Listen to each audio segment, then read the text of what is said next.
മീഡിയസിലേക്ക് സ്വാഗതം.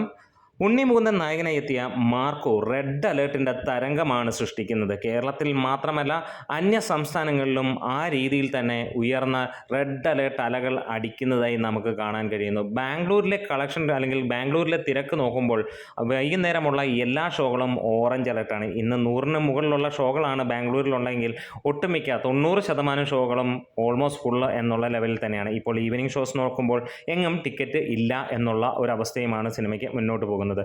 കർണാടകത്തിൽ നിന്ന് മാത്രമായിട്ട് സിനിമയ്ക്ക് 1 കോടിക്ക് മുകളിലായിരിക്കും ഇന്നത്തെ കളക്ഷൻ എന്നുള്ളതാണ് ട്രേഡ് അനലിസ്റ്റുകൾ പറയുന്നത്.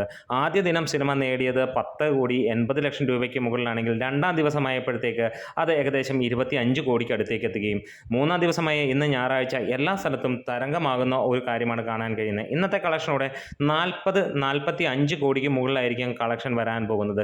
ഹിന്ദിയും മലയാളവും വെർഷൻ മാത്രമാണ് സിനിമയുടെ പുറത്തിറങ്ങിയത്. ബാക്കിയുള്ള വെർഷനുകൾ വരുന്ന ആഴ്ചകളിൽ പുറത്തിറങ്ങും എന്നുള്ളതാണ് അപ്ഡേറ്റുകൾ വന്നിരിക്കുന്നത്. അതിൻ്റെ സെൻസറിങ്ങിന് വേണ്ടിയിട്ടുള്ള കാര്യങ്ങളാണ് ഇപ്പോൾ നടന്നുകൊണ്ടിരിക്കുന്നത്. തമിഴ്, തെലുങ്ക്, കന്നഡ ഭാഷകളിലാണ് സിനിമ വരാൻ പോകുന്നത്.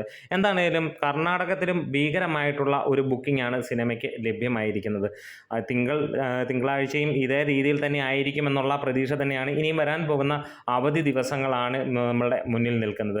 ഒരു പക്ഷേ ആദ്യ 6 ദിവസം കൊണ്ട് തന്നെ സിനിമ 100 കോടിയിലേക്ക് എത്തുമോ എന്നുള്ള ഒരു ചോദ്യം ഉയർന്നു വരുമ്പോൾ മറ്റൊന്നും പറയാനില്ല. സിനിമ ആ റേഞ്ചിലേക്ക്, അതായത് കൊള്ളില്ലെന്ന് പറഞ്ഞവരെ കൊണ്ട് ഗംഭീരമെന്ന് പറയിക്കുന്ന രീതിയിൽ തന്നെയാണ് സിനിമ എത്തിച്ചിരിക്കുന്നത്. കാരണം അമ്മാതിരി മേക്കിംഗ് ക്വാളിറ്റിയാണ് സിനിമയ്ക്കുള്ളത്.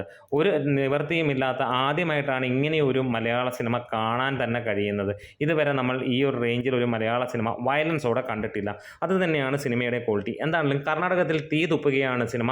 നമ്മൾ പ്രതീക്ഷിക്കുകയാണ് കർണാടകത്തിൽ നിന്ന് മാത്രമായിട്ട് 10 കോടിക്ക് മുകളിൽ നേടുമോ എന്നുള്ളൊരു കാര്യമാണ് ഉറ്റുനോക്കുന്നത്. കാത്തിരിക്കാം. നമ്മുടെ വീഡിയോസ് ഇഷ്ടമെങ്കിലും സപ്പോർട്ട് ചെയ്ത് തരാം. Mid Medias.